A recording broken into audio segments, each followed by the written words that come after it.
more large problems coming for corporate zombies and the U.S. corporate bond markets.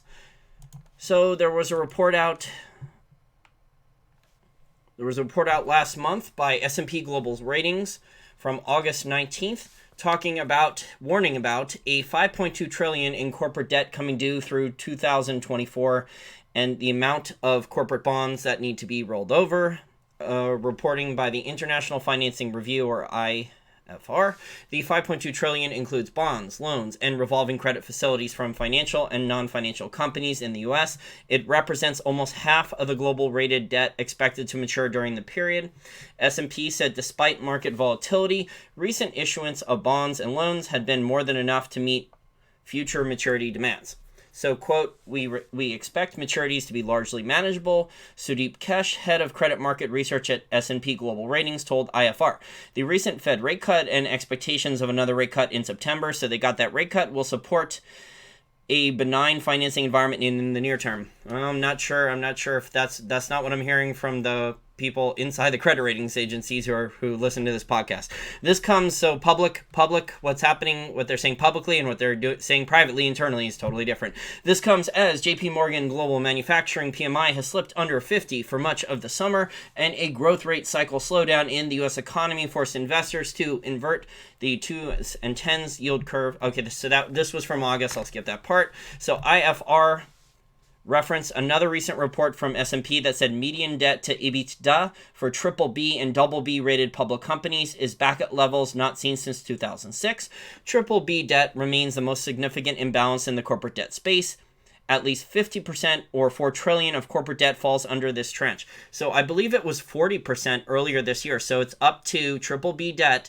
And I've talked about this. Remember, I was citing Danielle DiMartino Booth, and people were like, oh, she's just making it up. Well, I have a clip I'm going to play from you. She gave a speech, a presentation with a slide deck, and I'm going to play some minutes for it. So you're not going to see the slide deck. I will put a link to Danielle DiMartino Booth's speech from this. She put this out on her YouTube channel. It's for free on YouTube from a couple days ago. However, the speech was from July, at the end of July, at a CFA conference. So this is going to talk about the problems in the corporate bond market, interest rates, etc. So the concern, let me continue with the article before I play the clip.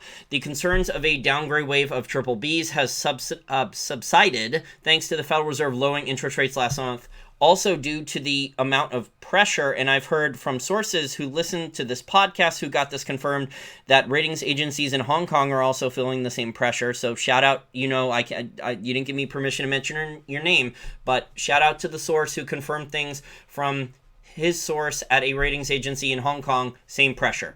So you have the three major ratings agencies in the U.S. under immense pressure from corporate America to not downgrade from BBB. Same thing goes for ratings agencies in Hong Kong as well. Just unbelievable how the average American citizen doesn't know any of this stuff. It's just really scary and really sad at how much the corporations have taken advantage of these lowered interest rates to give themselves more rope to hang themselves with, and also the share buybacks.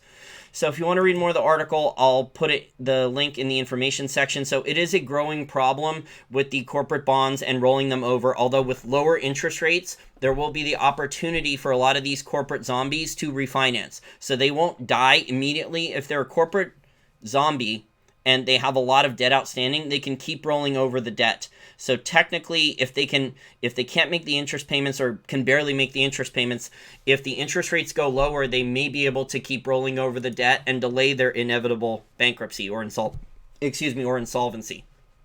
So this game will continue. The Federal Reserve is making it easier.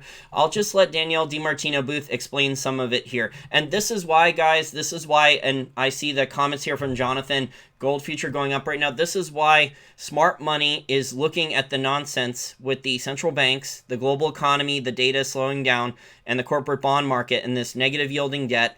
And by the way, David Stockman says that there's around $90 trillion total worth of global bonds, the global bond market for corporate debt and government debt. And he says that all of that debt at some point could eventually go negative. So that would be crazy. It's not going to happen right away, but the longer this crazy Keynesian experiment of central bank intervention increases and rules changes with overly indebted governments and overly indebted corporations, it is the main benefactors of zero interest rate policy and negative interest rate policy are overly indebted, the large governments, and the overly indebted large corporations. Those are the benefits. Everyone else, you're not getting, if you're a man or woman on Main Street, you are not getting the benefits of negative interest rates or zero interest rates. Your credit card percentage is going up. You're not getting any of those benefits. Small business is probably not getting any of the good benefits that the large corporations and the governments are being able to borrow more cheaply. So now let me go to Danielle DiMartino Booth. This clip's going to be about, let's see here, about a little under 7 minutes long. I have a couple. I've listened to most of the interview. Didn't finish the whole thing. So I've got a good chunk of this to play for you guys. I'm going to pause it and then talk about what she said in the first 7 minutes, and then we'll go for the rest of the show. There's another about 10 minutes, give or take, and I'll analyze that as well. Here we go. I call this the weakening of micro fundamentals. I'm not going to fact check their math, but Merrill Lynch recently said that interest rates are at a 5,000-year low. Pretty low, you would agree. And yet, as you can see, net leverage is about to hit the line of interest coverage. You would not expect for this to be the case as we enter discussions to bring the federal funds rate back down to the zero bound, which is exactly where we're headed, by the way. We'll get to that. If you can imagine, for you private equity buffs out there, in 2007, the peak of EBITDA priced multiples was 9 times.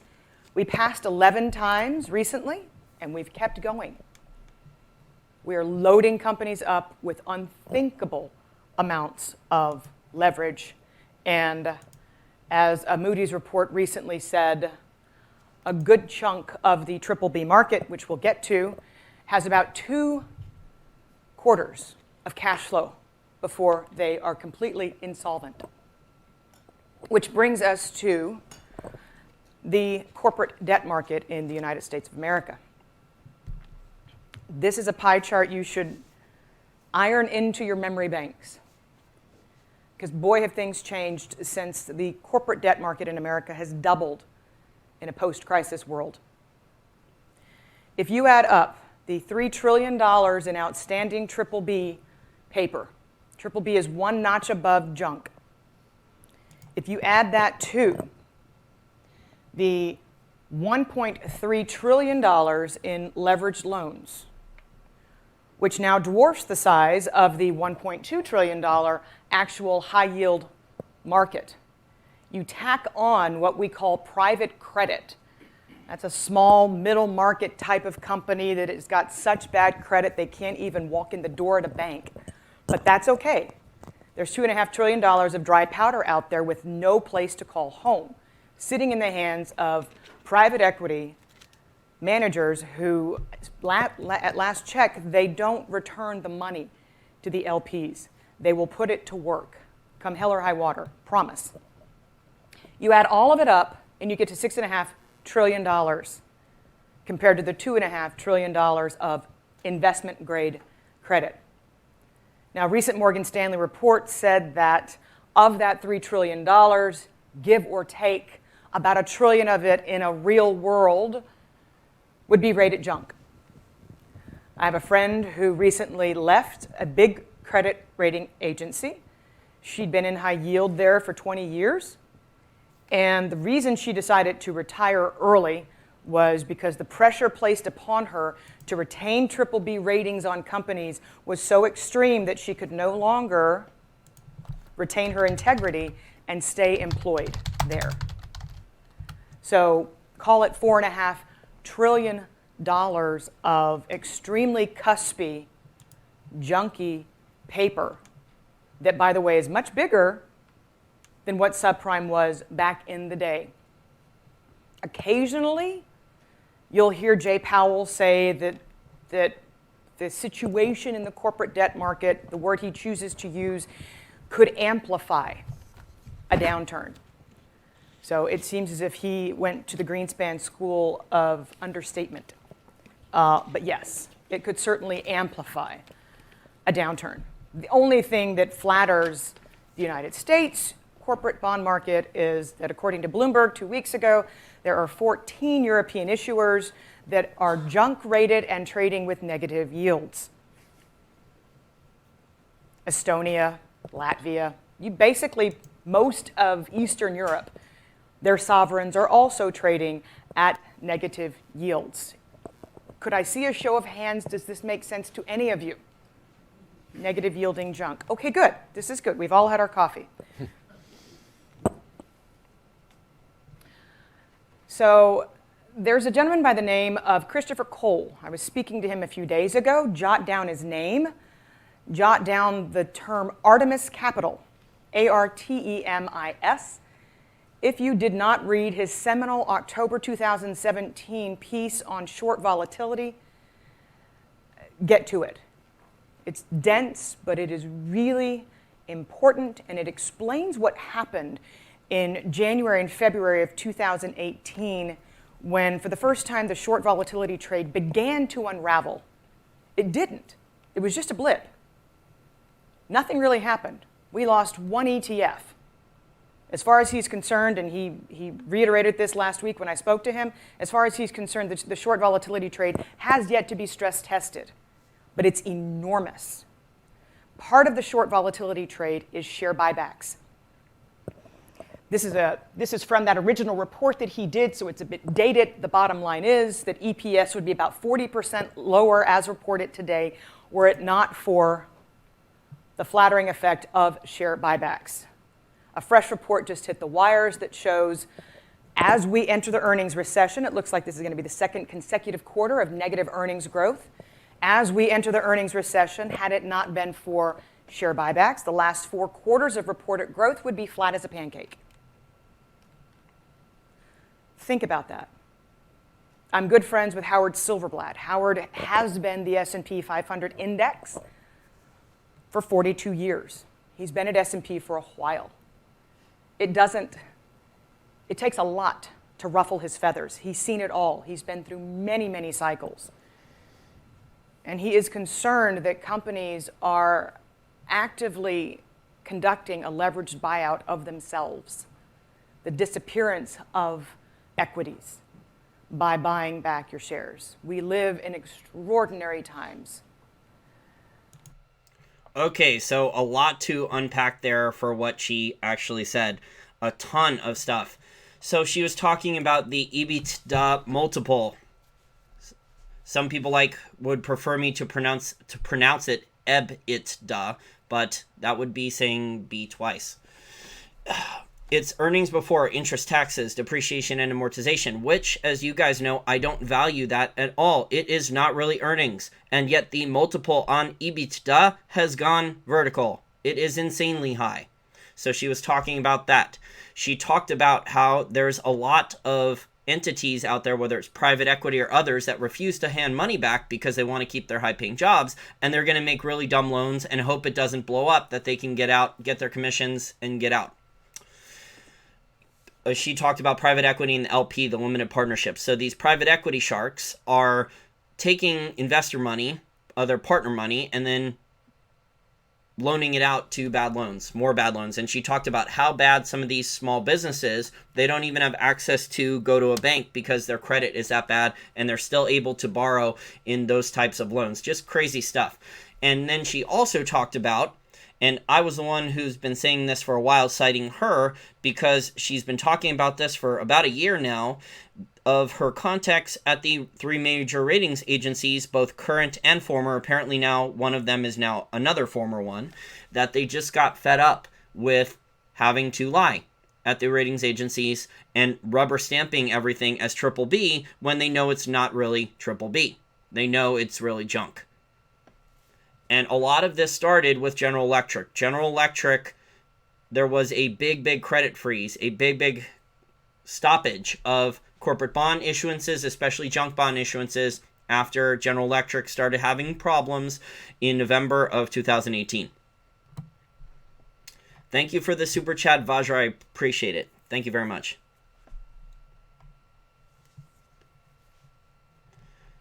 And also thank you to my almost 150 Patreon account contributors. It's increasing. Got another $20 from another new Patreon account contributor yesterday.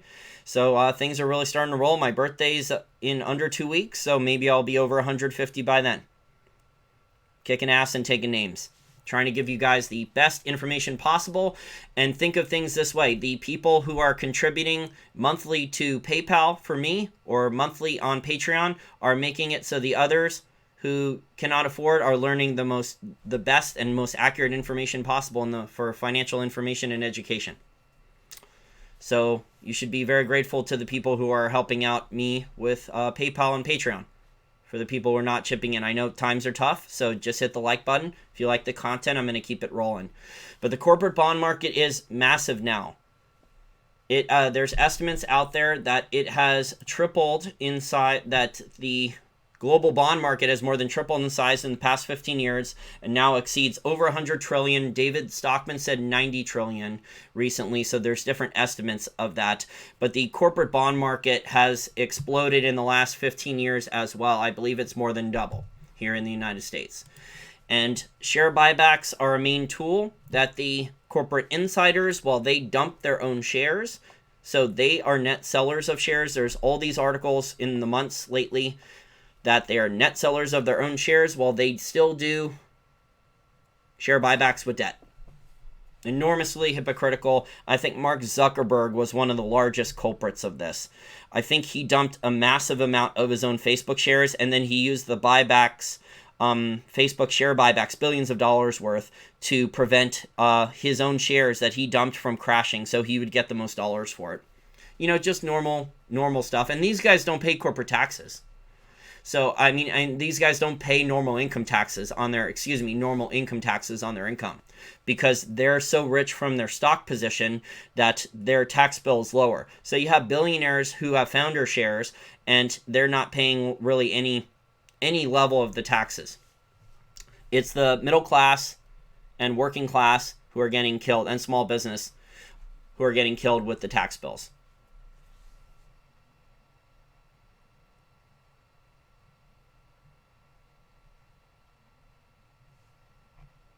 Thank you for the super chat. What do you mean by work hard against inflation? So I don't think, Danny, I don't think you've read enough Austrian School Economics, because if you've read enough Austrian School Economics, you would know that Ludwig von Mises says that inflation is 100% government created. Meaning that without central bank intervention, without government trying to institute wage and price controls, higher minimum wages, other interventions into markets, and central bank power and control, big government power and control, there would not be any inflation. So I can't really answer your question because you don't understand. It sounds like you don't understand enough Austrian School Economics to understand that Keynesians are always... Keynesians are actually not fighting inflation. Keynesians are actually fighting deflation. Keynesians hate deflation. Governments cannot tax deflation. So Keynesians are not fighting inflation. Keynesians are fighting deflation. Keynesians do not want the consumer, the saver. Actually, if you really read Keynes's general theory, he talks a lot about how the paradox of thrift and how he wants a group of central planners, very smart, egghead, PhD academics, to be able to allocate resources better than the common man with his savings.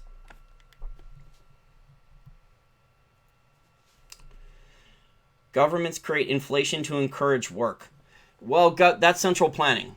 That's central planning, which Austrians are against. And that would, if they increase minimum wages and do things like that, that would put wage and price controls. I don't have time to spend a lot of time with you talking about this, so it sounds like you need to read a little bit more Austrian School Economics. There are good books that counter a lot of what Keynes said. There's one by Hunter Lewis about Keynes. Murray Rothbard has a biography on Keynes with over a dozen other sources cited in the book. And even Henry Hazlitt went line by line through the general theory. I've thought about Subscribestar, but I have friends who have, thank you for the super chat, Wayne. I have friends who are on Subscribestar who have much larger YouTube channels than me, and they said that they don't have anyone on Subscribestar. So I spoke with Luke Rudkowski from We Are Change. He has an enormous YouTube channel, and he said he doesn't really have anyone on Subscribestar. He tried, and it didn't work for him. I don't know, though. I have a lot of Patreon contributors. I have a lot more Patreon contributors than a lot of YouTube channels that are a lot larger than mine. And I think that's because I work harder than a lot of these other guys, and I try to provide a lot more value for you guys in a lot of different topics. Okay, so back to the main topic of the show. I'll take a look at listener questions and comments later. There's another national emergency for U.S. business formation going negative. This was from about 8 days ago, so Saturday, September 14th.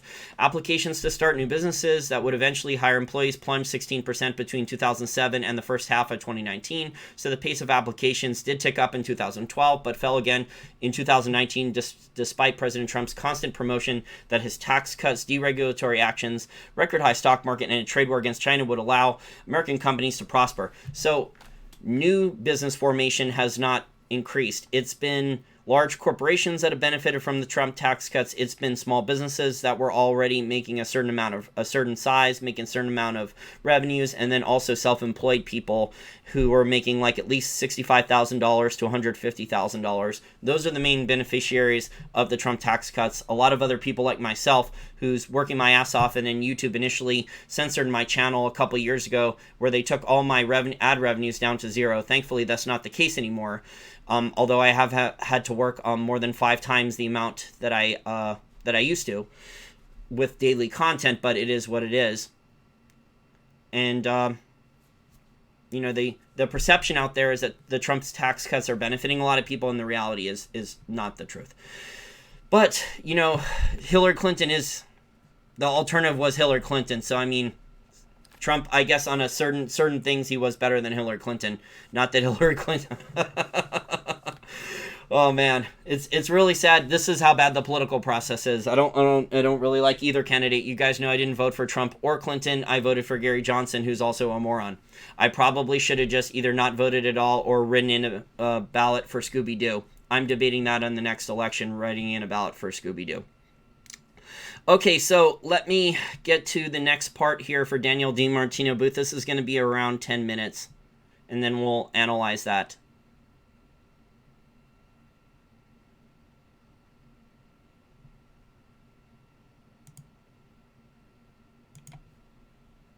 We have seen a couple of charts up here, but let's go back to the Fed, sort of where we started, if we could. Talk about Powell. Powell used to be a hawk. I was a hawk. Was a hawk. Quote unquote. We're inflating a duration bubble across the entire credit spectrum. October 2012. His words, QE is habit forming. His words, he was a hawk. He was a hawk. Until December... January the 4th. January 4th. Okay. That's when it officially came out, though there was the recovery beforehand. He apologized. He apologized? He literally apologized. He said, I'm sorry for being disparaging about QE. So there's a lot of apologies going on. On stage with Bernanke and Yellen. I cried. Yeah. No, I got sympathy letters. I cried. Yeah. Because I founded the J. Powell fan club.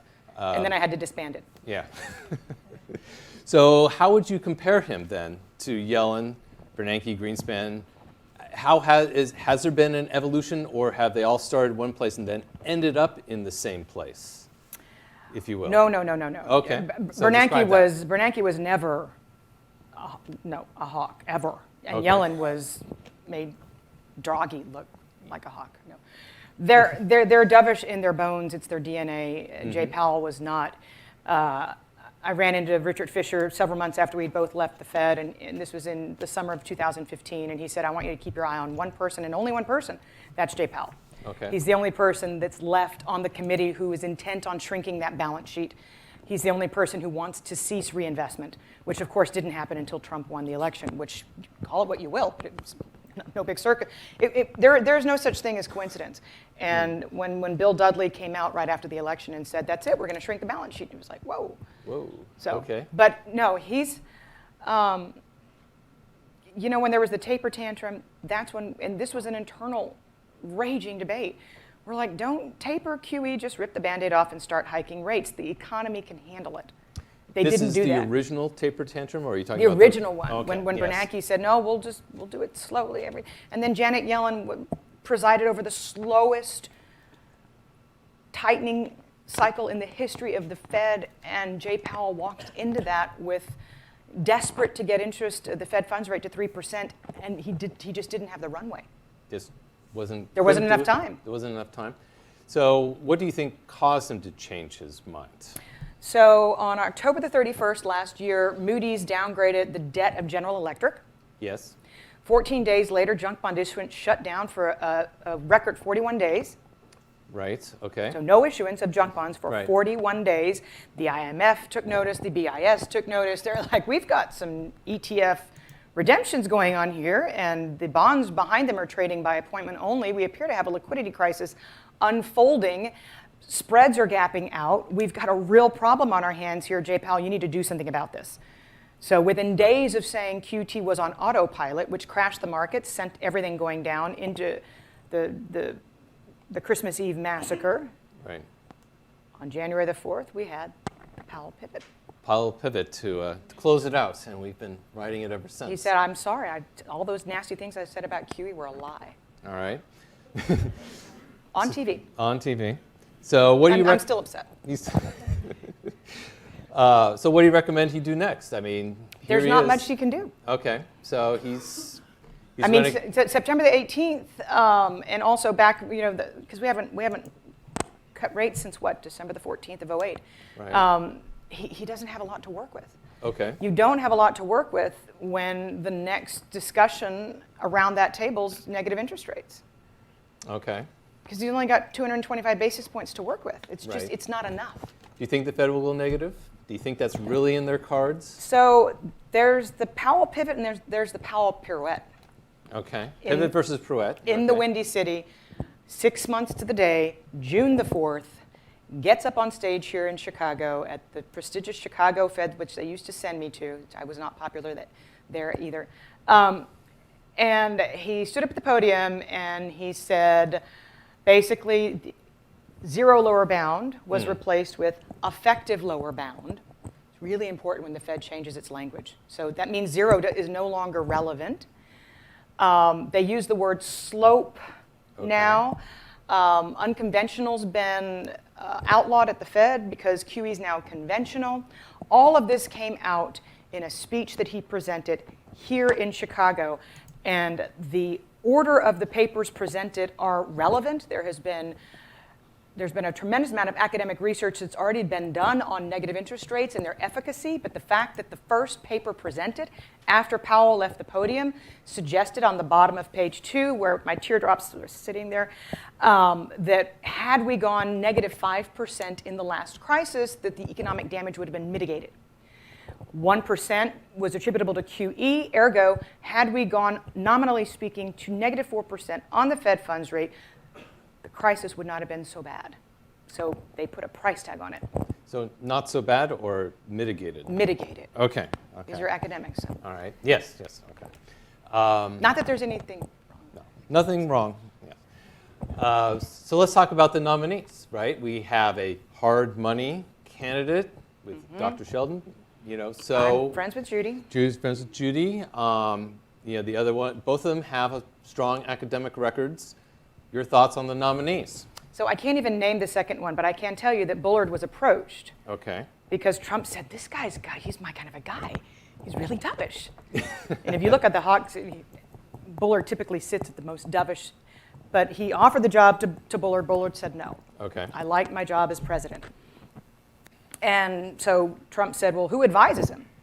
That's the director of research who advises Bullard. It's why he's up, because he's fed the Dove machine all these years. So clearly, he's the guy. Right. But he's also conservative. Okay, conservative from a... And he's not malleable intellectually. Okay. So, which is problematic for Trump. Judy, I have issues with. Okay. Because there are other ways to dispense with IOER, interest paid on overnight reserves. her reasoning for saying, which I think is political, which I've told her, her reasoning for saying that we need to get to the zero bound and fast in order to eradicate IOER doesn't really hold water. You can get rid of IOER without taking interest rates back to the zero bound. But if you take interest rates to the zero bound, that's what you're paying banks. And don't get me wrong, the 4 largest banks in the country, JP Morgan Chase, Bank of America, Wells Fargo, I'm missing one, Citi, 4 largest banks in the nation collect 75% of that IOER.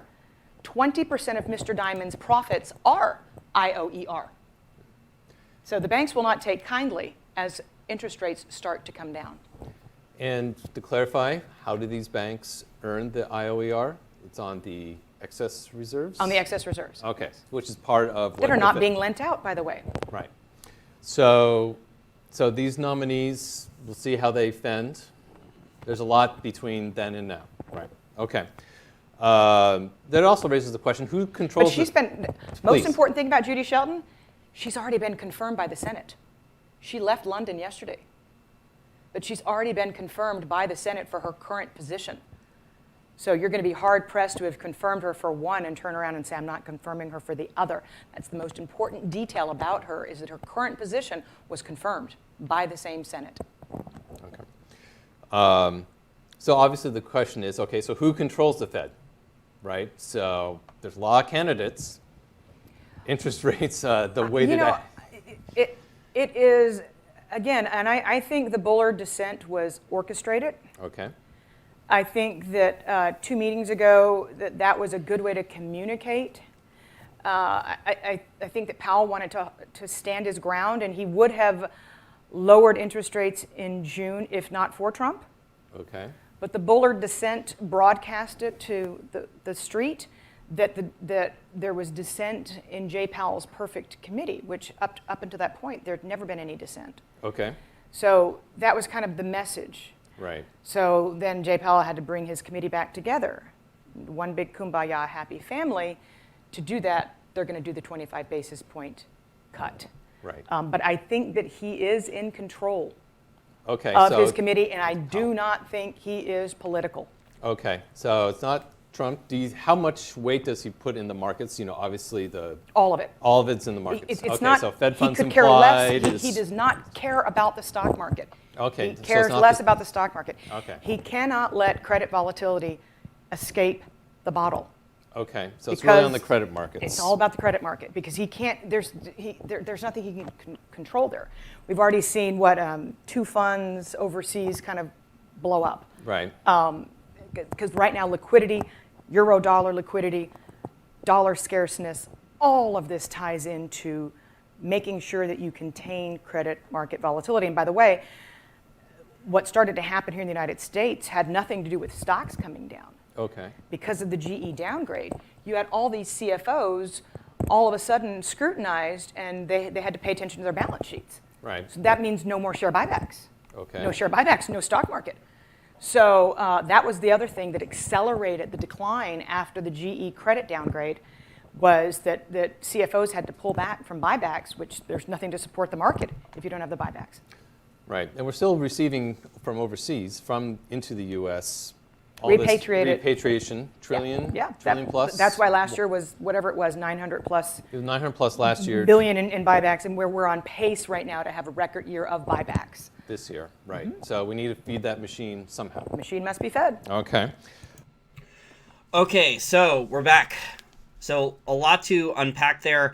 I did not mention the Christopher Cole in the first clip. Christopher Cole talked about in a presentation, volatility hedge fund manager, Christopher Cole, talked about how his research showed that the earnings per share of all the large corporations in the S&P 500, the Dow, would be down 40% without the share buybacks. So that's what he's saying. And then the second clip there with Danielle DiMartino Booth, interesting insights about how the IMF, the Bank of International Settlements, all started to panic when General Electric first started having problems in November and December of 2018. And then within about a month, in early to mid-November, you had the Christmas Eve massacre. Well, you had the Christmas Eve stock market crash and then the emergency meeting with Steve Mnuchin. So I think There was just a lot of problems building up into there. Not only did you have the credit market freeze and the junk bond freeze in November and December for 41 days after the GE news first broke, but also, and I think this also ties in with the index fund bubble, when the stock market started to correct and people started wanting redemptions of their index funds, the exits were not very big. So Michael Burry, Emma Mollman, other people have warned about this for a while. That's when you started to get in trouble. So if the credit markets crack, listen to what Danielle said, go back and listen. She said Powell is paying more attention. If he has to choose one or the other, he cares more about the credit markets than the stock market. Not sure if I fully agree with that. Trump cares obviously a lot about the stock market. I think the Fed does care about the stock market. If you've been trading the U.S. stock market for years, since 2008, or paying attention to the market, you know that towards the end of trading in the last hour or so, and then in the after hours for the last 30 or 40 minutes, there's always weird activity almost every day, especially in the S&P 500 E-mini futures contract. Sometimes there's even $10 million orders of S&P E-mini futures contracts come in a very short amount of time, which if you're a professional trader, it just doesn't make a bunch of sense. So it's very similar to the not-for-profit trading that happens when paper precious metals markets get bombed, except it's propping up stocks. So it's prop up stocks, try to prevent stocks from going below support levels, whereas the dumping of contracts is the exact opposite. In the paper metals futures contracts, try to blow out the support levels instead of maintain the support levels like it is in stocks. And then the record amount of share buybacks. So massive amounts of share buybacks, cash repatriation.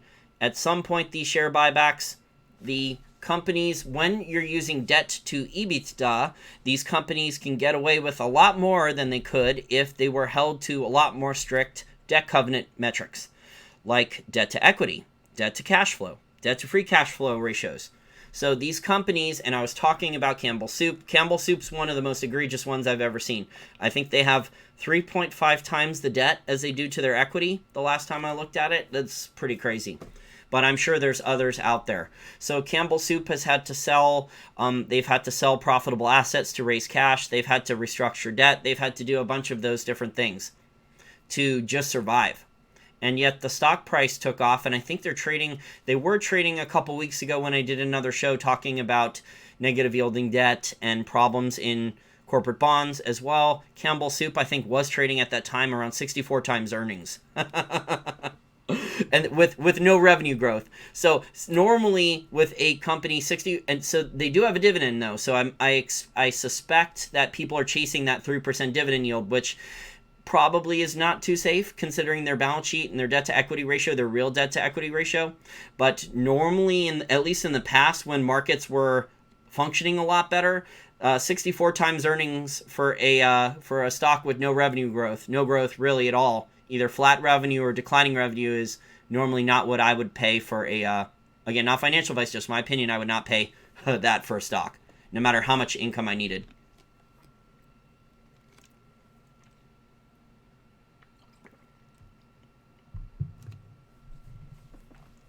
There's a lot of Campbell Soups out there.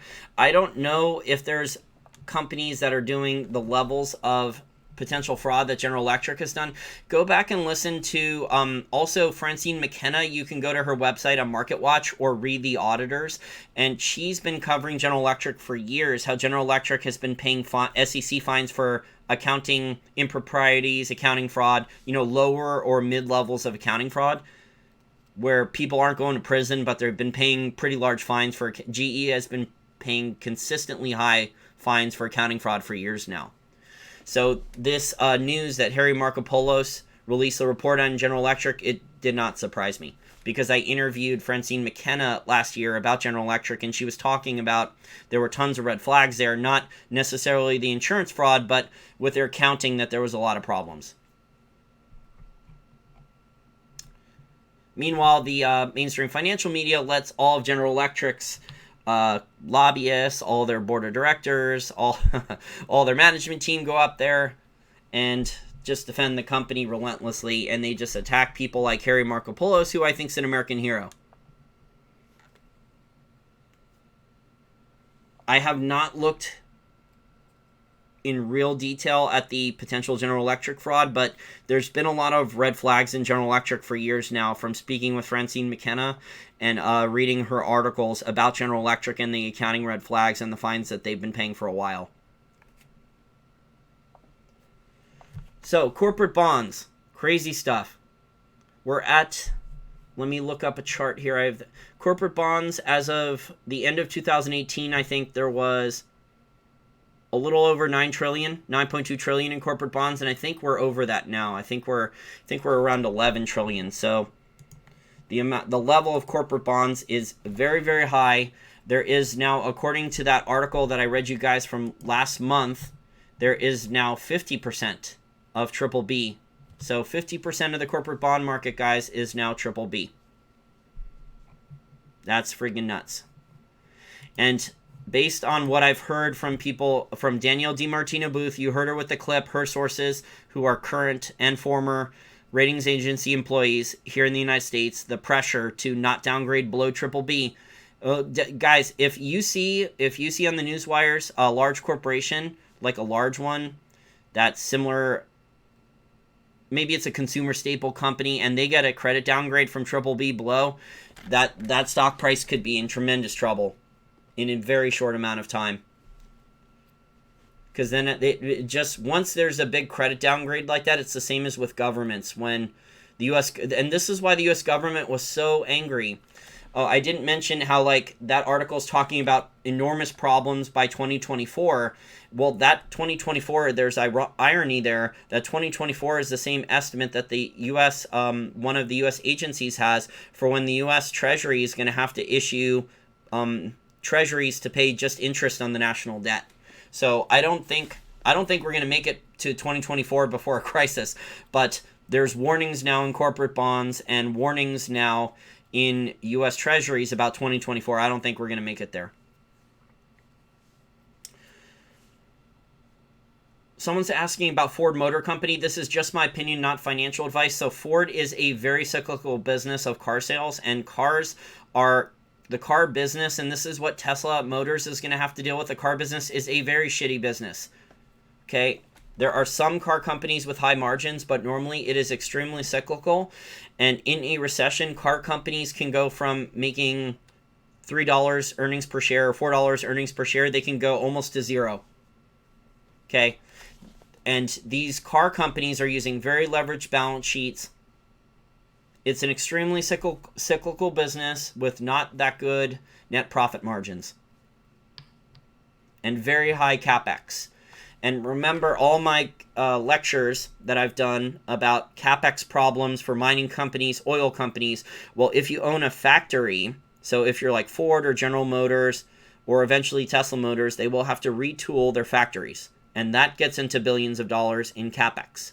So you have to retool a factory that's not going to give you any profits to do. So that's billions of dollars in additional capital expenditure. And then you're in a cyclical business where those cars might be sitting on lots and you're not selling them at a profit, you're having to discount them. Or you're channel stuffing, which is extremely popular for the car industry. I read a book about Ford, the history of Ford, a couple years ago, talking about how even Henry Ford was doing channel stuffing.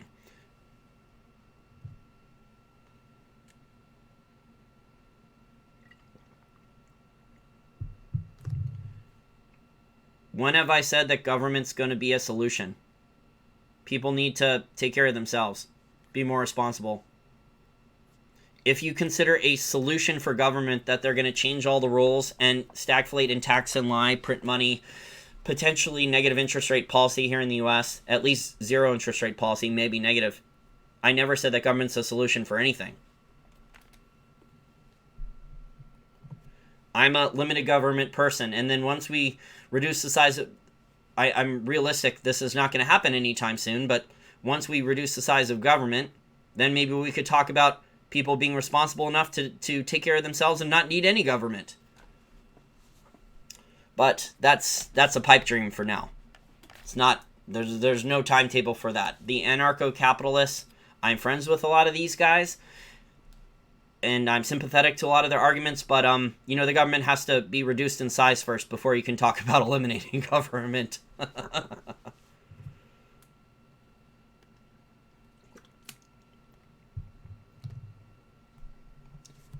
How bad do I think it'll get when it all implodes? So it's a good question in the super chat from Mr. XYZ. Well, in 2008, they were threatening to shut down the banks were threatening to shut down the ATMs if Congress didn't agree to TARP and the QE programs didn't start. They were threatening that, but the reality, more than the ATMs, and they were threatening martial law and shutting down the ATMs. I'm not sure if they would have actually done that. The more worrisome thing that happened in 2008 was how the commercial paper market froze up, and this is why the Fed stepped in with the massive amounts of emergency liquidity measures with the currency swaps and others, because a lot of truckers who move grocery stores from ports and rail and warehouses, so they're the last, 10, 20 miles, 30 miles, 40 miles, 50 miles. They're the last leg of the journey. And a lot of truckers who move food from the large transport area to the grocery store, they were using commercial paper financing, and those markets had frozen up. So things were very close in 2008. They were within, I want to say, about 7 to 10 days of no food at the grocery store, of the grocery store not getting any new shipments of new food, new inventory. So that's why the Federal Reserve had to step in and guarantee all the commercial paper market. So if you read Jim Rickards' new book, Aftermath, he has a discussion with Timothy Geithner, and Jim Rickards is in favor of the IMF and the SDR, which I don't like. I'm not a big government person. I don't think the IMF really doesn't have a lot of power. The IMF is more of like an asset stripper, just like how the World Bank is. They asset strip their world countries. China's doing the same thing now, by the way. And this is all, the U.S. learned it from England and European colonialism, and now China is doing the same thing that the U.S. has done for decades since World War II. But back to the point there, in the book Aftermath, Jim Rickards has a discussion with Timothy Geithner, and Geithner is under the assumption that everything will just be guaranteed. So the commercial paper market, which collapsed back then, it took the Fed a number of days before they guaranteed the commercial paper market. And if they had not guaranteed the commercial paper market, like I said, there would not, because everyone's using short-term debt, leveraging commercial paper. Even with this repo stuff, the overnight borrowing, all that's in there. Everyone's using debt for short-term financing. The repo, okay, so the repo, in good times, the repo is still used every day. The banks trust each other. However, normally the amount of repo in good times is below $100 billion in total overnight borrowing by the banks per month. And the red flags in repo, guys, come when the repo levels for overnight borrowing, either the overnight repo borrowing rate, the rate for repos spikes, and or the size of repos per month explodes. So the size of repos would go from, there's charts on this, there's good charts in the Wall Street for Main Street Facebook group, where the charts for repo overnight borrowing would go in good times. Treasuries are used as good collateral. The loans, for example, the $75 billion loan would be paid back every night, and then a bank would borrow it again the next day, pay it back, post treasuries as collateral, etc. Okay, so in good times that would be done. However, the size of those repos would be way, way smaller. It would only be $100 billion per month or less total per month, like I said. So the times we have now, and this is a red flag, and I'm not predicting imminent collapse, and this is why you have to pay attention. If you annualize the amount through October 10th, the amount, so it's not cumulative, but if the Fed is really wanting to increase all these repo programs so much, there's something going on. Don't know if it's European banks, don't know if it's Chinese banks that have figured, there's rumors on Chinese social media, I've been sent copies of the screenshots in Mandarin and English, that it could be Chinese banks that have figured out a way to get access to the overnight repo here in the US.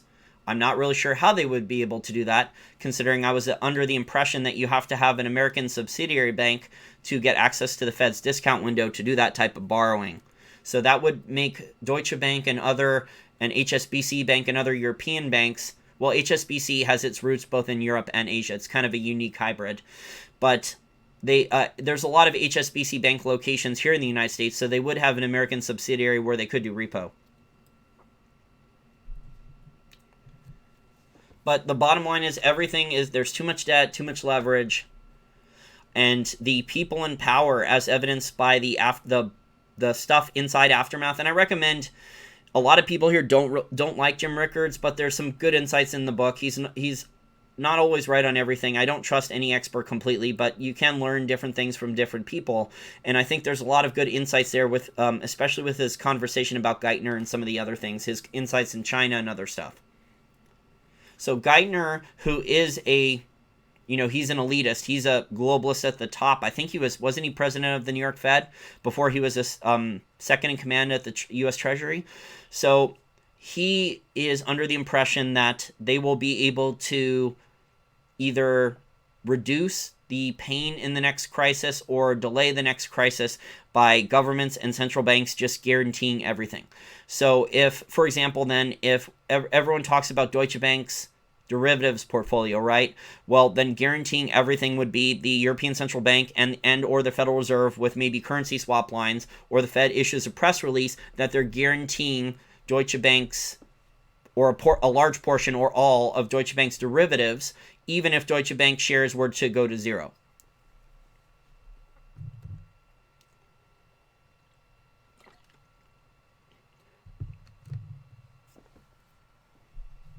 Yeah, I was debating recording another goofy commercial about repo madness. There's still a lot of debate on that. So, if the repo market is functioning correctly, those $75 billion per day, they will use treasuries as collateral, and then it will be, they will pay the overnight repo rate borrowing rate, and then they will pay it back, and the treasuries as collateral they get back. However, just because someone is a globalist doesn't mean you can't learn anything useful from them. So the information in his book, there is useful information in there.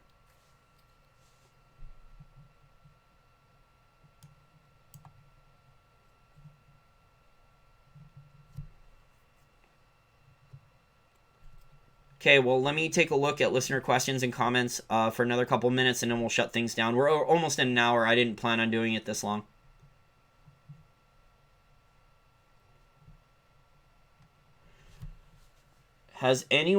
Sonny asks, has anyone tried to talk to a regular person about this stuff? It's a joke. All people care about are comic book movies. Well, I think you're talking, Sonny, to younger adults who don't have money in their retirement account. When I have this conversation with my parents, they mostly just care if the stock market falls because they have regular money in stocks. So they mostly just care if the stock market falls. So I think the average person who has money in their retirement accounts, they mostly just check once or twice a day. They check their stock portfolio. So they log in and check, and that's about the level of due diligence that the average person cares about.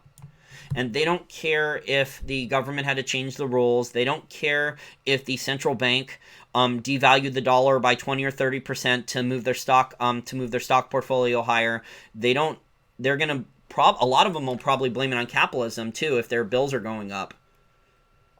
So most people who are invested in this invested in the stock market in the sense that they have money for a retirement account, they don't know any of this stuff. They don't care. And the mainstream media is, anytime gold goes down, they're saying, "Oh, gold's going to crash." Gold has a little correction. They're saying, "Oh, gold's going to crash." It's like clockwork. It's just ridiculous. I worked with a guy at Investing Daily, another analyst. He still works there. He's a book smart guy. He actually writes about companies and stuff. He's really good writer, really good at bullshitting. He's a smart guy, but he's if you look at his Twitter, I won't mention his name, but he went out of his way to get me fired because he's like one of these socialists or Marxists that said Obamacare wasn't enough, and he got warned by my company about putting out all these like really hardcore Democrat tweets, and my company was writing, when I worked there as an analyst for a newsletter company, he was talking about how like meanwhile he was writing about investing articles, and then he was talking about how capitalism is awful, and this is some of the people, the hypocrisy of some of the people in the financial industry. And it's just ridiculous and hypocritical about some of these guys. But you know, he could bullshit. He was really good at, he could quote Marx chapter and verse, and his analysis on some of the stuff was pretty good. But the main reason I brought him up though was gold. So he was telling me, I remember gold was correcting then. It was crashing. Gold was like 1,500. It had already crashed from 1,900 down to 1,500. Wasn't going to hold. It was starting to go down. And he was like, he was like, gold is worthless. He was like, gold should be below 1,000. He was like, gold isn't even worth a couple $100. He was just saying this. And there's a lot of people, I think, in the financial community, the mainstream people, who went to the right business school or read certain Warren Buffett value investing books, and they really believe that. They don't understand any of the global macro problems. They don't care if their dollar is being devalued. A lot of them hate capitalism anyway, even though they might write about investing or capitalism. So there's a lot of people in the system who have those beliefs. So this guy was not an exception. There's a lot of people like him. He was very difficult to work with. Not a pleasant person. Very similar to Marx, actually, in a lot of ways, even in his appearance.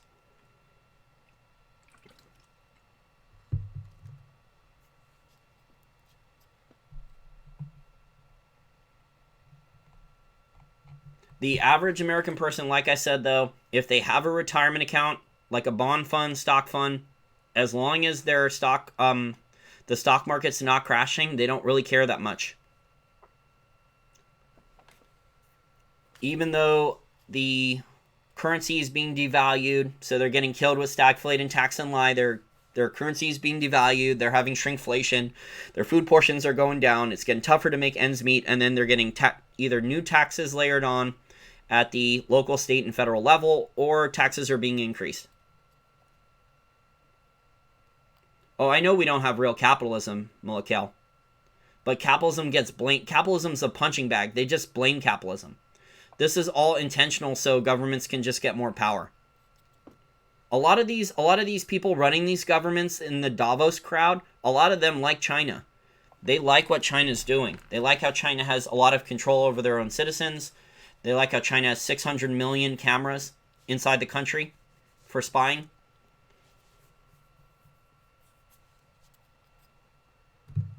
They're champagne socialists. They're hypocrites. And they want to bring the social credit score and the spying stuff. Well, the U.S. has spying with the NSA, but I'm talking like 600 million cameras. They want to bring all that stuff here to the U.S. So people like me that criticize governments and central banks, you know, we're rabble-rousers. They shut down my bank. They shut down my credit card. They make sure they demonetize my videos, stuff like that. So if I don't agree with the mainstream, then I'm removed from the system.